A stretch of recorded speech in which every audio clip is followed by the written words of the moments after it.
Seismic event. Now, let the party begin. Your healthy radio addiction starts now.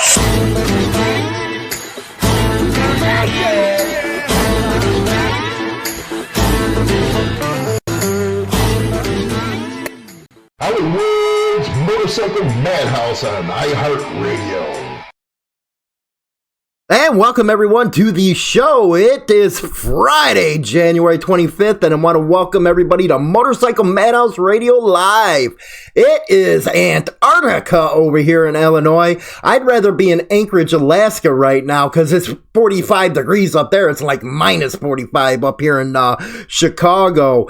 Today, we are going to answer the question, or try to answer the question, is prison time worth the Motorcycle Club? But before we get into that, we got a couple videos I wanted to show, a couple good stuff.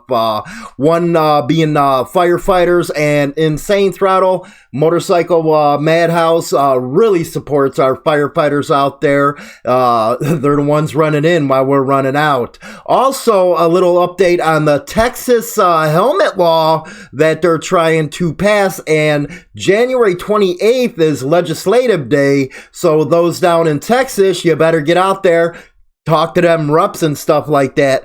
But let's see this little video real quick and get the show started off.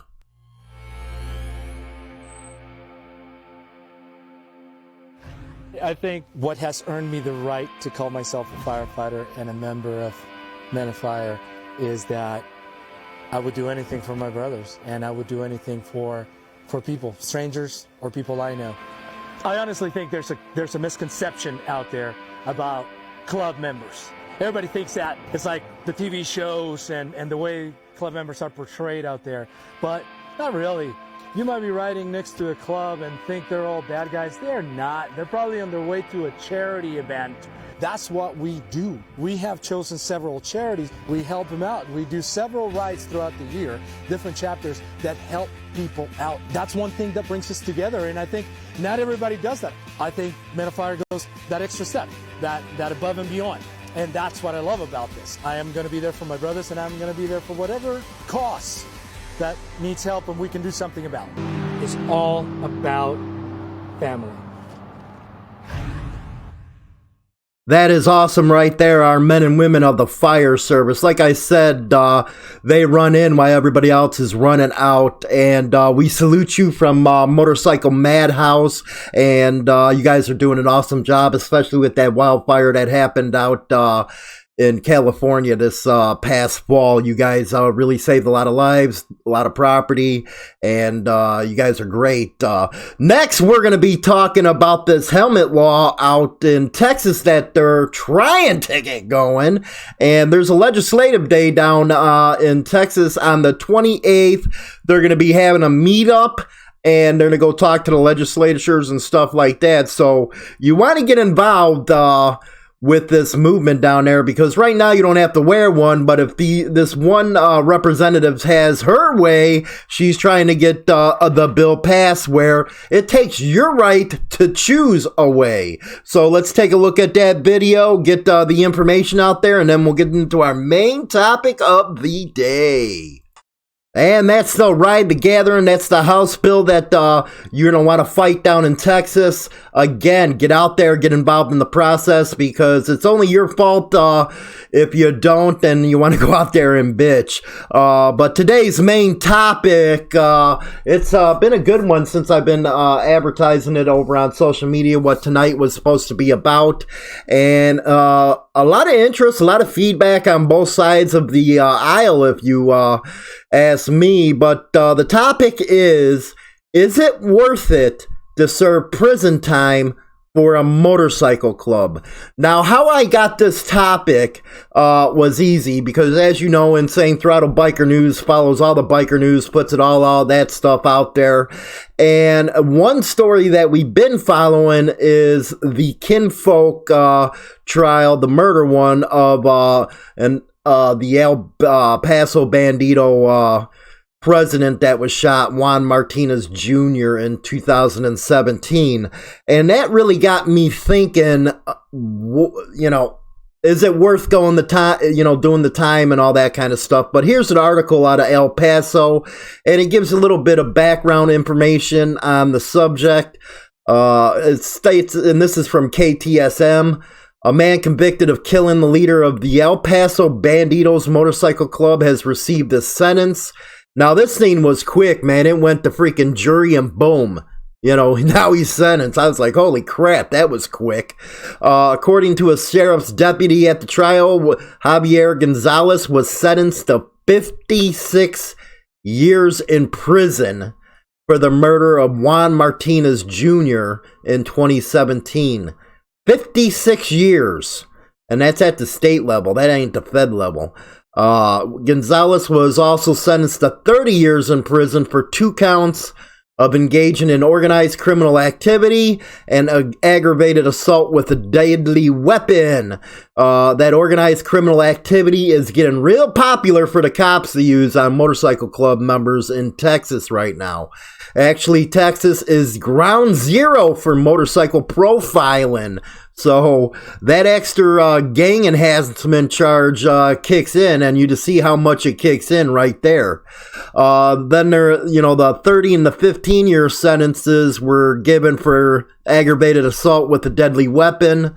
The jury reached a verdict on Wednesday, and during closing arguments of the sentencing phase, defense attorney Omar Carmona asked the jury for a lighter sentence. He told the jury no human being is beyond saving and asked them to consider that the shooting could have been a result of self-defense. Now, that argument didn't bear fruit. If you guys watch the video of the incident or see some of the evidence, self-defense ain't there. If you have considered self-defense but ultimately decided on guilty, this may be a way to sort that out, the defense attorney went. But the prosecutor came back and said Gonzalez was aware of what he was doing and it is not remorseful. This is a teen who was with the wrong crowd. This was planned and this was throughout. He's a grown man. Then she held up the vest.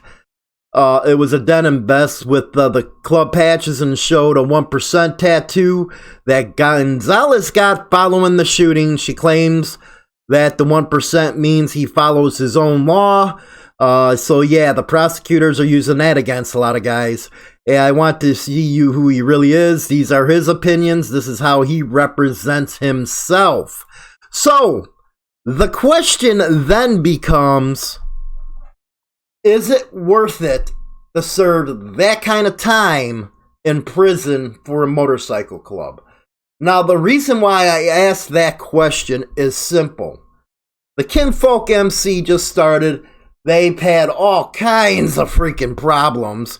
They're actually compared to Iron Order and stuff like that. That's not my business. You want to be a club, that's who your club is. But you got to ask yourself, is it worth the 56 years to do time for a club that probably won't even be around that long? What? A lot of estimates with clubs when they first start out is you're lucky to make a year, 5 years. If you make that point, you got a pretty good chance. But after the 5-year mark, usually most clubs fold. Actually, most clubs fold in a year. So now you got a guy who's just got sentenced to 56 years in prison, and for a club that's probably not going to be around. Now, does that make any sense at all? And I know the younger kids are the ones, especially the ones that are getting in the motorcycle clubs and stuff like that. They want to be all hardcore, and that's cool.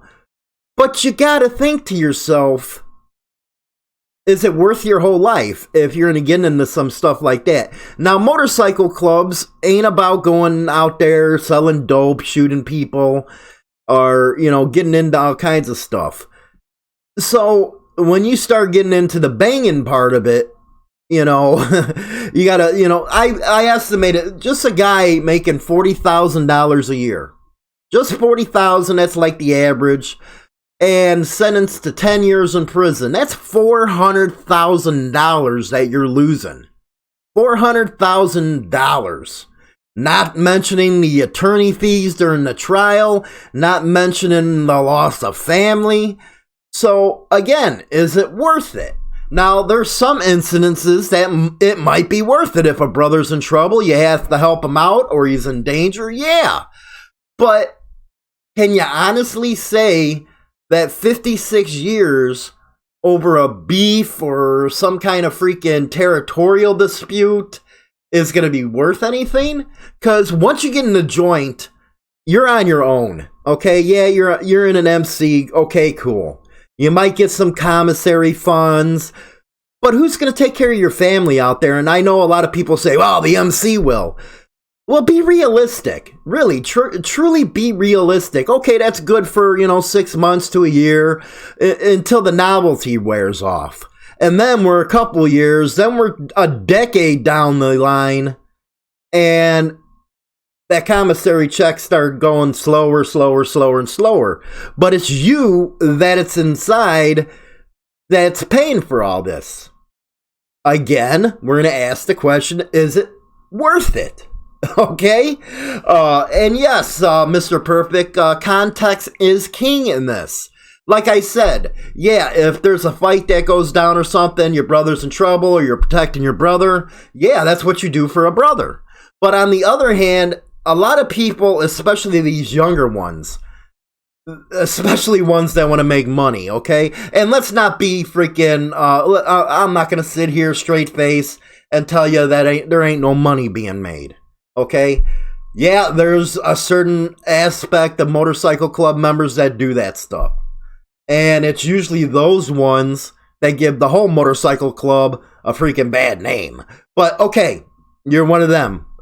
Now, is that deal that you just made $5,000-$6,000 on worth 10 years in freaking prison? You got to think that. You got to think about that. And it's sad that a lot of these people don't understand it or ask them that question too late. And that's where you got your rats that come in. Because they say, oh shit, man, it was great to get all the notoriety. It was great to get the women and made a couple bucks on the side. But shit, now I'm facing 10 to 25. And these are the ones that usually rat. Because they got in the game, for the prestige, if you will. They didn't get into it for the brotherhood. They got into it for all the wrong reasons. And then they go out and do something stupid, they get caught. So the next thing you know, it's save your ass time because they didn't think of these and ask themselves these questions earlier before they got involved in it. And, they're out there trying to freaking save their own ass and then they turn on a brother. And I get a lot of people that, especially these ones that don't like motorcycle clubs. They go and say, okay, well, they're out there, trying to tell people what to wear, what to do, and they jump people 7-on-1, blah, blah, blah. You know the story, how those naysayers are. Maybe they're right, maybe they're not. This is a down the straight middle of opinion that I'm trying to be devil's advocate here and trying to see it from their side of the aisle because I do get a lot of these freaking emails. But anyway, they go and say, well, how tight was the brotherhood if you got a guy out there that just turned on a brother and, now he's facing life. That happened in the Banditos case.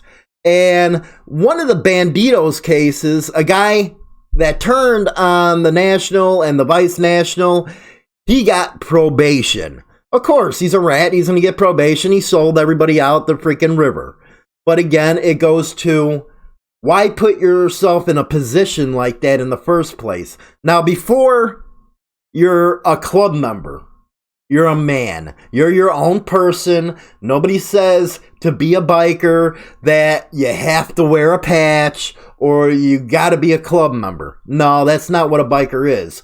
And that's one of the biggest reasons why I tell people don't join a motorcycle club is because you're not ready or you don't know what it takes to be in one or you're not ready to accept the consequences. So, hey, go out there, be independent, do you, Go party, go join organizations like A-Bait or MRP or the dozen other type of riding clubs. Stay out of the motorcycle club scene because they take extra effort and a lot more dedication than these other ones do. Now, if you go in there a new jack and you're all pumped up and stuff, I always seen that when I was around. They get all pumped up the first 6 months during the probate time or their prospect time, whatever they call it. And, you know, after they get their patch, they're all gun-ho for about 3 more months. And after that, it's like a chore. You know, that's why they say it's harder to keep a patch than it is to get one. And they go out there with stars in their eyes that first couple months. And they think the 1970s and the 1980s is still here. It ain't, guys. You know, these freaking cops, these Leos, whatever the hell you call them, or you want to call them, they got so much damn technology, it's almost impossible to get away with any damn thing that used to be done. Okay? Now, one thing, drugs, okay, especially the opium shit going around right now, why in the hell would you want to get into something? Yeah, the money's made, but that's under so much scrutiny right now, and all the freaking funds these Leos are using are going towards that. So why get in a game like that and talking about the enhancement and the gang enhancements? That's stupid. So going back to being a man, you're going to either say, okay, I'm joining a club for this reason, or I'm going to try and do this and be somebody I'm not. And you're only hurting yourself. And don't let it get to the point where the question becomes to yourself once you're in the club, well, is it worth doing time? Because once you get in there and doing time and stuff, talk to some of the guys over here that's done time in the joint, man. You know, it's no joke. You know, first of all, in the joint, it's all segregated. It's by race. And, you know, white boys are a minority in there, man. And I'm not going off on, you know, the other races. I'm just saying what it is because most motorcycle members in the 1% crowd or 1%ers or whatever are white. So they go in there. They got to cut deals with, you know, other organizations. You're getting in deeper and deeper and deeper just because you made the mistake of getting involved in something that you should have thought about twice about doing. And again, you're losing that kind of money, you know, 400 G's if you're making 40,000, you know, a year and you get sentenced for 10 years. By the end of everything, you're probably losing $500,000 and you're sitting in a fucking cell for 23 hours a freaking day. And the letters, the commissary, all that stuff just keeps going down, down, and down.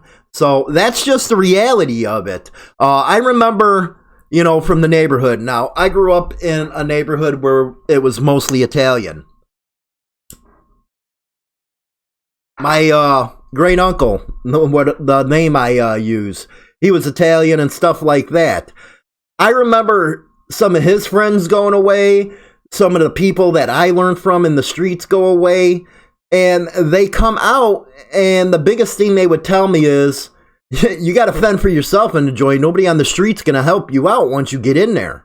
You know, that's just the reality of life. You know, I know brotherhood is thrown around like it's nothing, okay? It's thrown around like it's nothing. And it really shows that it becomes nothing once you get in the joint if you're doing time for somebody else. Now, is this all motorcycle clubs? No, I'm not saying it's all motorcycle clubs. But I'm bringing it to this case in particular because what were you thinking knowing that the kin folks had all kinds of problems, come on, you got people pissing on patches on the internet. Why would you do something to give you 56 years in the joint? It just don't make no sense for a club that's probably not going to be around, man. It really, it's just the moral of the story. You know, you can go around, and I know I'll get emails on this. You know, I've already was getting a KFFK bullshit earlier today, and just for printing the freaking story. And that tells you a little bit about the freaking club. You know, stay off the freaking internet. You guys were doing good for a while, so stay off the internet, man. Don't be sending KFFK bullshit to me.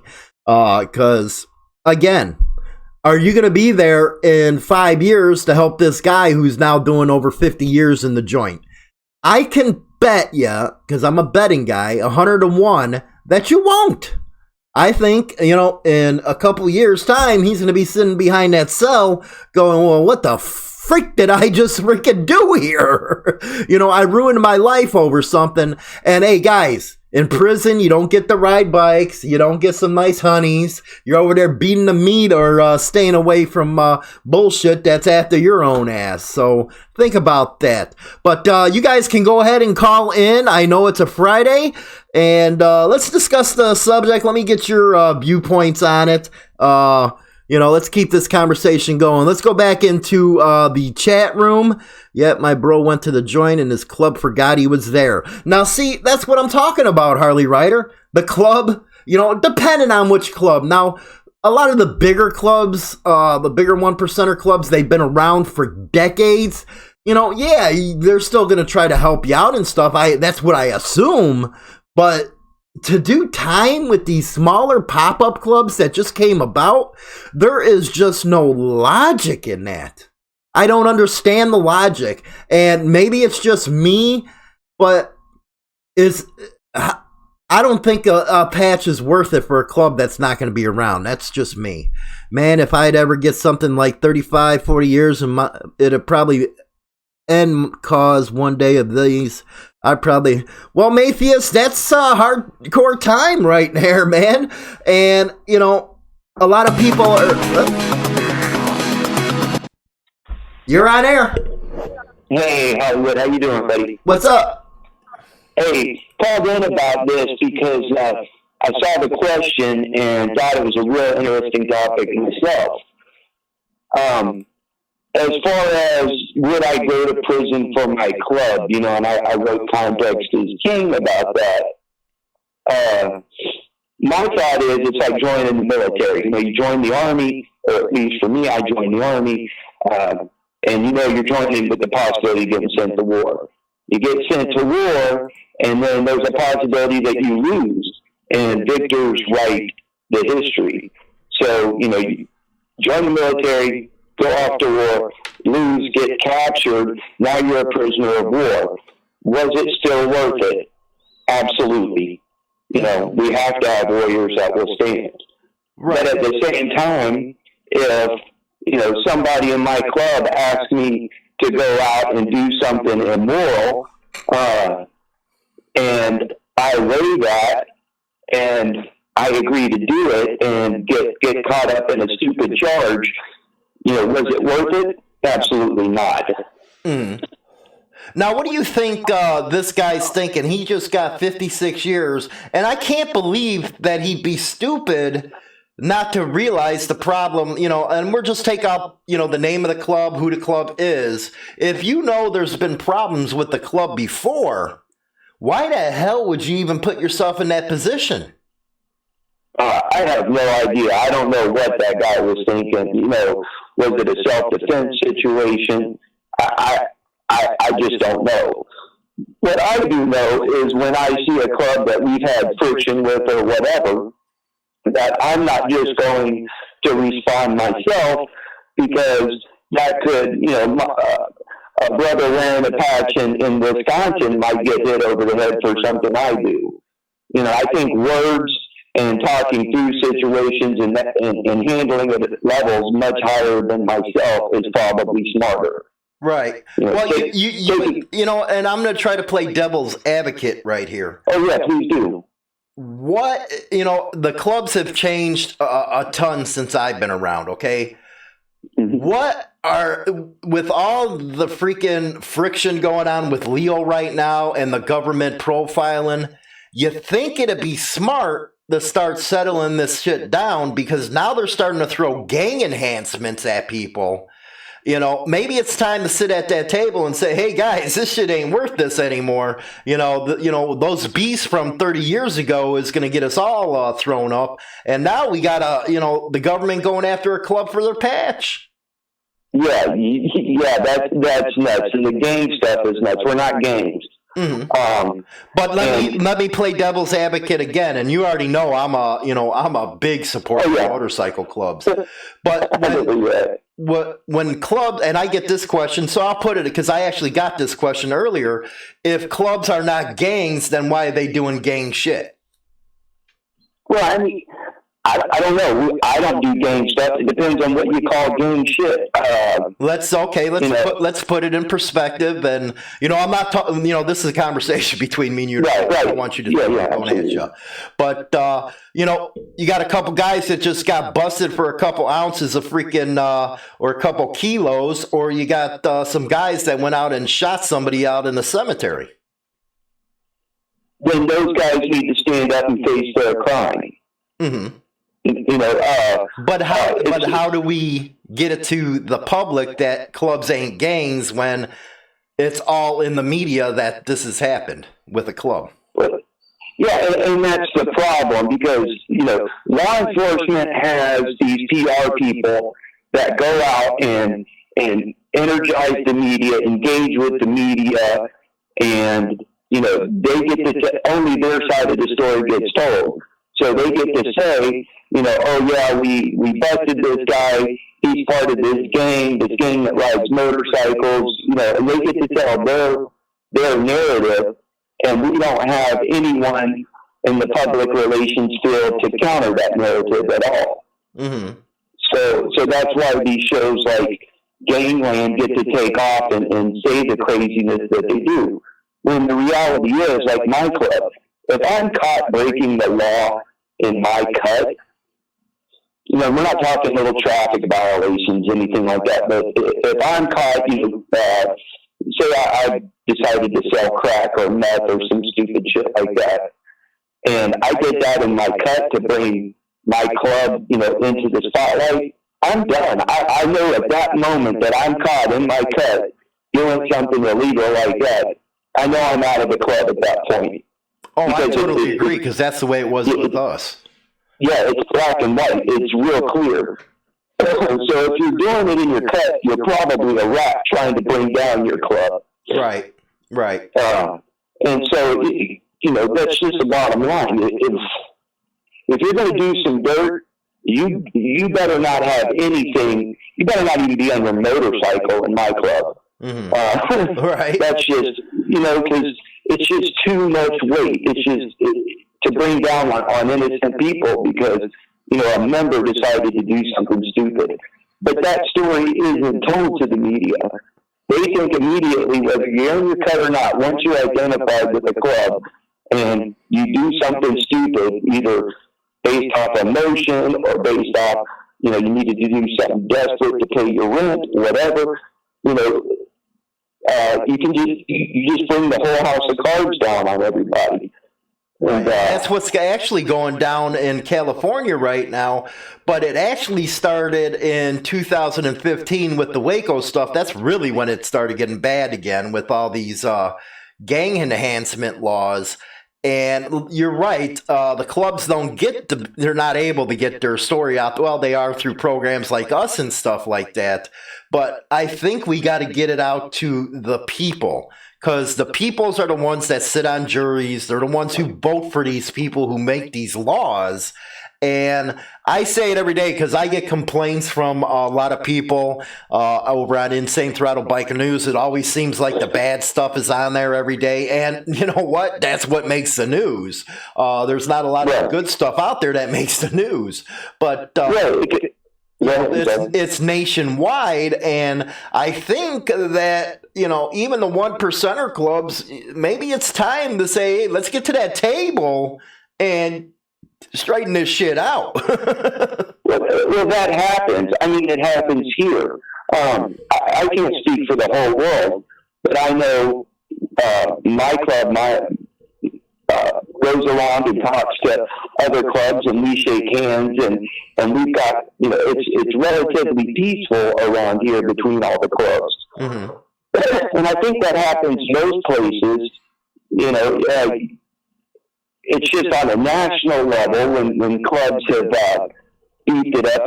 Somebody gets hurt in one club, blames another club, and then you get caught in that perpetual motion of revenge. You know, that club did this to us, and now we've got to retaliate. And then it just creates a cycle of violence.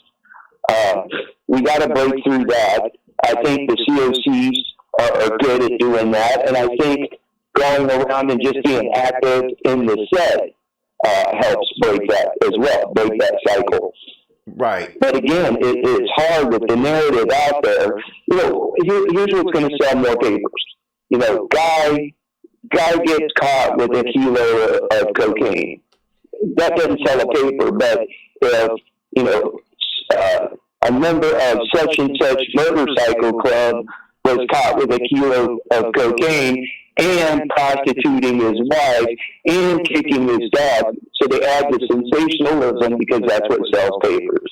Right, exactly. We got to get good at the PR game. We've got to get in front of stories instead of running back up behind, because once National Geographic comes out with another gangland series on the Christian Motorcycle Club, who a member got caught doing something stupid, and that gets brought up in the news, we've got to get in front of it. And we're unfortunately, we're not good at that because we're busy riding our bikes. Well, busy riding the bikes, yeah, but, you know, I know Black Dragon actually did a great video on PR for the motorcycle club. Maybe the clubs need to get some PR, because one of the biggest things when I go out there and fighting for clubs and stuff against these newspapers, because I got a lot of contacts in the newspapers that we go back and forth, and, you know, like that Tampa Bay Times article, I scorched that reporter, and we were going back, me and her, and she's like, well, you know, I tried to get their side of the story, and nothing, they won't talk.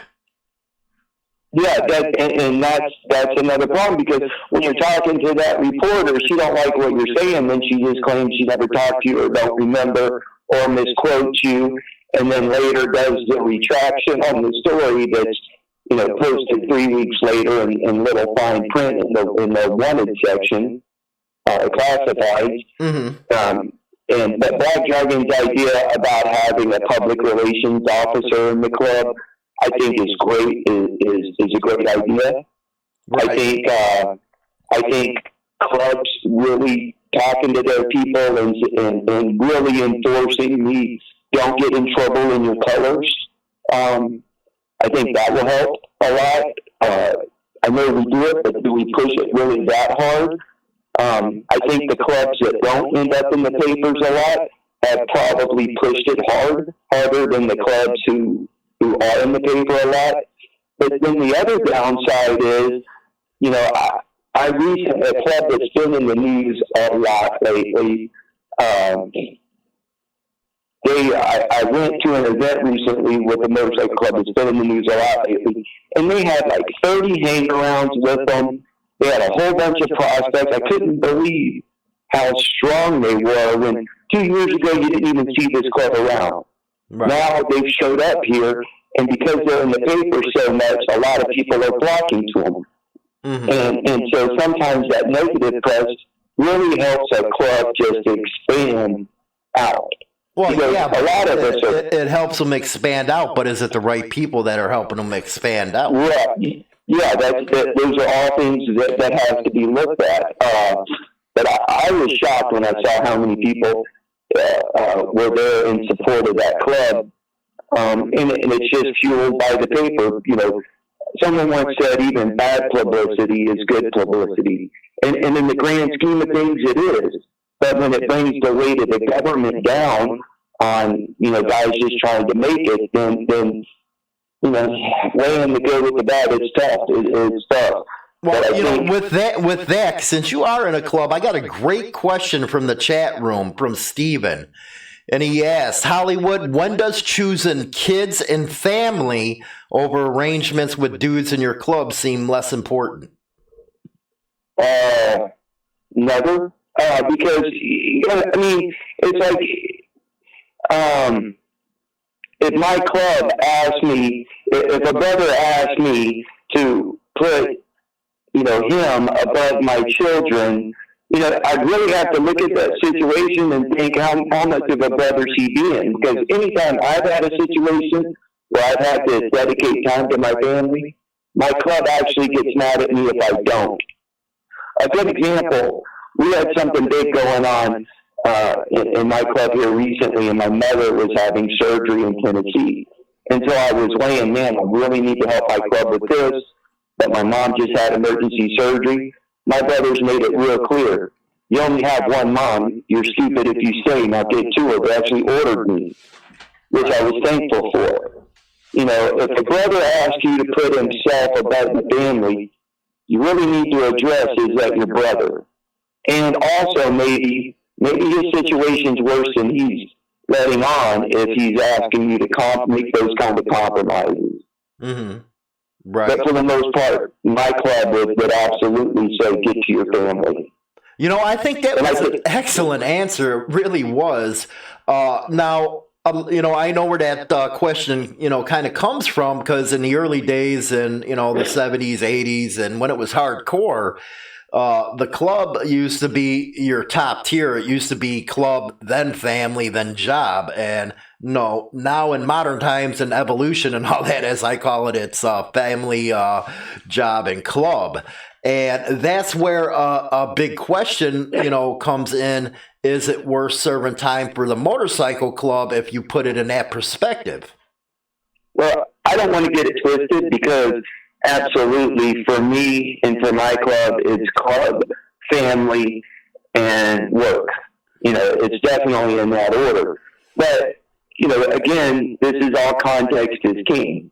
We're talking, if you're doing normal everyday life and nothing major's going on, then, yeah, I need to be there for my club first, because that is my family. But there's always the whataboutisms that can be played.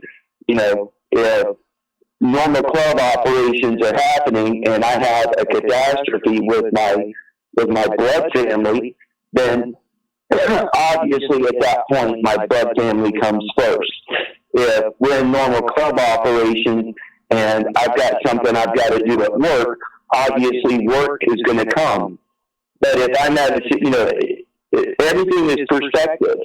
And people expect you, they don't want blind loyalty. If you're just blind loyal to whatever and you're just going to run into the fight without looking at the tactical situation, you know, we don't need you. We need you to look at the whole picture. Maybe you can catch something we don't. Running in blind and with blind faith, that's just going to get your head whacked off. Right.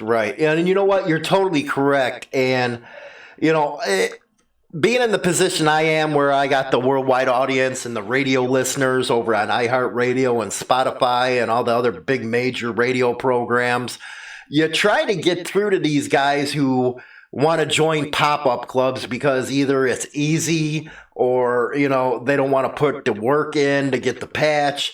And it's a lot of these type of guys that usually end up in situations that are, how can I say it, bad for the personal family and bad for themselves. Right, and bad for their brothers. You know, that's part of the problem. You know, these pop-up clubs, you know, the Mayan, Sons of Anarchy or whatever shows, everyone gets rushed. I've seen it myself. I didn't understand it before, because when I went to my club and I petitioned to be a hang-around and a prospect, I thought everyone had my same attitude. So when I went to them and said, you know, hey, this is really what I want to do. I've been looking for y'all for a long time. Please give me a chance. I was kind of shocked when they kind of didn't believe me. They're like, whatever. I didn't understand that, because I knew I was committed. So I went in gung-ho, and everyone backed off me pretty darn quick, and I couldn't understand it. Mm-hmm. Then, as I spent a lot of time with my club now, I see it every weekend. Some guy will show up at the clubhouse, get caught up in the moment, like the women, like the music, like the flow of beer, like the party time, and he says, "Oh man, this is what I want to do. Motorcycle club forever motorcycle club," says all that crap, and you think, "Wow, this guy's really motivated." And then you get his number and you start calling him. "Hey man, you know, we're riding today. Come come out and goes, oh, I'm busy, I got this, that. You know, it's hard to get them to come back. They get caught up in the moment. They start screaming, you know, I'm down with the club, I have guys in this club, and then they never come back. There's a lot of, you know, momentary heroes or club members. Yeah, and I know you know exactly what I'm talking about. Oh, yeah. Well, just like the ones I was talking about earlier, that all hardcore in the beginning, and once they get their patch, it's like blah, blah, blah. Yeah, and that's why this process has become, you know, that's why it takes months and months and years to become a member of a club, because they, you know, these clubs, my clubs have 60 years experience dealing with idiots. Right. So well, I think that's actually a good thing, the longer time. Oh yeah. You know, but I look back when I first tried to get in with the club and wondered why they were all so standoffish. Now I understand it completely. Mm. You know, because you'll see a guy one or two times at the clubhouse acting like he's real motivated, but then when the rubber meets the road, you can't ever get him there to support. And it's usually those right there are the ones that usually turn rat. Right, exactly. And that's why when you recommend, hey, join a riding club or an association, I couldn't understand that mindset a while ago, because again, I compared it to my motivation. Right. But I was just shocked to see that everyone doesn't have the same motivation I have. They're using my words, they're representing my thoughts, but the follow through is just not there. Right. And so associations are better. I'm just saying hi to baby girl over in the chat room, but go ahead. Oh, so, you know, but it took me being involved with my club and being there as much as I am to realize, all right, now I've got the same disease that they had. Somebody comes in, starts screaming motorcycle club forever, motorcycle club. I look at them and go, yeah, right. When I call you tomorrow morning at 10 to go ride with me, you won't answer the phone, or you'll hit reject. Right. So now I've become a jaded. Now I know it used to be like this for me personally. Now, I wouldn't get into no shit, for one, because the club would kick you to the curb, but two, how the hell do you trust somebody, even if you've seen them go through the prospect period, seen them become a member, only known them for a year? I wouldn't trust nobody at that level to do anything stupid. Yeah, well, I guess where I get confused in all of it is I've never been asked to do anything stupid. Right. You know, I'm just saying, for those that are out there doing it, I can't see the logic. Yeah, I think if somebody came in with the Sons of Anarchy attitude in our club, it would be weeded out so that, and you can tell them. I mean, it's kind of, for me, it's kind of like the stolen dollar stuff. You know, some idiots walking around in a uniform, being a veteran, I can look at their uniform and tell, were they really a soldier, or they just, did they go to the Army surplus store and throw a bunch of stuff on a shirt? Right. You know, it's the same thing with clubs. You can almost tell when somebody's serious and they're trying to be a part of the club, and then they're just blowing smoke out of their butt because they had too many beers that night. Right. And again, my big brothers that have helped me go through the process that I've been going through, I think if they asked me to do something ridiculous, like go kill this guy or whatever, I think if they asked me that, I'd look at them like they were stupid in the head too, because that's just not a conversation that occurs. Right. But again, unfortunately, in the media, they're going to tell the story where prospects are asked to do, to get in the club, you've got to do 2 felonies or whatever, all that stupid crap. I just don't even know how to respond when I see that stuff anymore. Right. It's just so outlandish. It's so fairy tale. But it's what sells papers. I think the public relations officer job in the club should be important, and we should have clubs And historically, we have been, don't engage with the media. If they come, no one talk. And the military was like that in Vietnam. The Army, they told soldiers, don't talk to the military. And so the media always assumed they don't want the soldiers talking to us. They must be hiding something. And we lost the public during that war.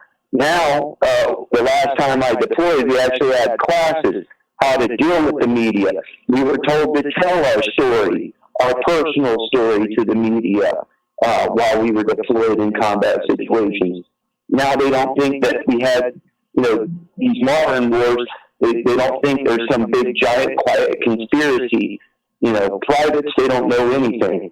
And now that they're able to talk to the media, they get, the media realizes privates don't know anything. We need to go talk to the generals. Mm-hmm. Maybe the same thing in the club life. Instead of running from the media, if club said, you know what, tell your motorcycle story. Maybe that would help too. It worked for the Army. We switched the hearts and minds from anti-military during Vietnam, the soldiers getting spit on, to now people may not support the war, but they support the soldiers. Right. Maybe motorcycle clubs did that. Said, you know what, tell your motorcycle club story to the media. Take the mysticism away. Mm-hmm. Maybe that would help. Well, yeah, it would help, and it'll help with a lot of the rumors that get put out there about motorcycle clubs. It'll help with getting the public to know them better, because we all know with the secret society bullshit that, everybody loves a good conspiracy theory. But again, on the other hand, I think clubs have to start getting rid of the bad apples. Because it's doing nothing but bringing the rest down. We're right now into the clubs are in a fight for their life, and a lot of people don't understand. February 28th, it's up to a judge that's going to save the patch, or it's going to start going to the appeals court. And God forbid that on appeals that they agree with the lower court, and the Supreme Court says, let the lower court ruling stand. Well, I kind of look at it a little differently, and it's not that I don't want people to continue the Save the Patch campaign, because I do. It's important. We need to be alarmist about this. But the government has tried this tactic now against the Mongols since Laughlin, since 2002. Well, since 2002, unsuccessfully until now. Right. Well, they've only got a partial kind of win because, again, they were able to build up the media and build up this image about that organization, and in a big part because of Doc Cavazos. I think that, the Mongols policed themselves and sorted that out. Problem is, it hadn't caught up to the American public. So it was easy to find a jury to come down with the decision they came down with. I think I honestly believe this. Maybe I just have too much dumb faith in the Constitution and our court system. God, shoot me for saying that. But we have over 200 years experience protecting our Bill of Rights. I think in the end, this isn't going to happen. I mean, if the Klan can still wear its white robes, if Nazis can still go stand out there and protest in their regalia, if we can put statues up to Karl Marx, then surely, our associations and our freedom of expression will be maintained. And if I didn't have that faith, then this country just wouldn't be worth standing up for. And I'll stand up for my club, I'll stand up for my country, and I'll stand up for my family. Rock and roll, man. That's some awesome shit right there. That about sums it up right there, man. Thank you for letting me call, and thank you for letting me, put my position out there. So yes, my club is worth going to prison for. I hope we don't lose. And I don't ever want that to happen. morally, I will always be right because I will not compromise my morals or my ethics. But so that's why I say it's worth it to go to prison. If not, it wouldn't be worth it for me to be in this club. But I'm not going to go out and commit stupid criminal acts for a patch. Now, you know what? I think that's real important to put out there. That was awesome right there. Thank you. I really appreciate this opportunity to call in Hollywood. Right. And all your listeners, thank you for listening. Awesome. I want to thank everybody listening over on Motorcycle Madhouse Radio over on Spotify, iHeart, VK. We are on VK over in Eastern Europe, over on Australia's radio over there. And see, I gave you guys a shout out. I'm not only messing with the YouTubers and the other social media. I gave you guys your shout out. I've been getting a lot of anger email. Why don't you ever say hi to us over on iHeartRadio? Well, I'm saying hi to you guys now. But let's go into the chat room. I'll take one more call if you want to take it. Let's see here. Baby girl, I'm really good friends with Hollywood. Yes, you were. Yeah, let's just move on from there. She's an awesome chick, let me tell you. What else we got here? I was married once, gave it up as a bad joke. Hey, Dimmer, how you doing, Dibs? Hey, I actually did a video yesterday, man, showed the Holy Land Riders member who owns the oldest tattoo shop in the world, 700 years old. You guys got to go check out that video that Dimmer made on the Holy Land Riders. Man, that is just awesome. And talking about the brotherhood part of the clubs and stuff like that, if you watch his video on the Holy Land Riders, you'll see what I mean. Now, they're in one of the most it's a war zone over there, man, between ethnic and religious and all that stuff. But everybody comes together as one in that club, so that's true brotherhood right there. I threw a massive party when I got divorced. But I'll give it a couple more minutes, see if anybody else wants to call in. Hopefully everybody's Friday night is going good. You guys let's see, I was dating this chick and her name was Bailey J. Found out she was a tranny, so I couldn't see her no more. Hey, hopefully she gave you a reach around there, Hawkeye. But next week, Saturday, we got the coverage of the Chicago 35th annual motorcycle show. And then after that, I finally got my press passes to the International Motorcycle Show by Progressive over in Rosemont. I'll be covering that one, and the Mama Tried. That would be awesome. Hollywood, I stayed in the clubs. That's awesome, man. You know what? That is so interesting. Like I said yesterday, I've owned tattoo shops. Hey, actually, Baby Girl worked at one with me. But, I'm so interested in the tattoo stuff. Don't do them anymore because I got you guys I got to work for right now. But, 700 years old. Can you think of that? And they're still using the technique of the stone to put on stencils. So, but anyway, I guess there ain't no more calls for tonight. So with that, you guys have a good weekend. Try to stay warm. It is freezing here in Illinois. It is like Antarctica cold here in Illinois. Anybody sees Jack Frost, shoot that asshole between the eyes for me, okay? Shoot him. Jack Frost, you suck balls, you're an asshole, and this cold, that's bogus, man. This cold's bogus. And all you guys on the East Coast, you should be getting it freaking soon. But anyway, I'll talk to you guys later. You guys enjoy your weekend, stay safe, smoke some 420, man, get some high, and have some fun, man. I'll talk to y'all guys Monday.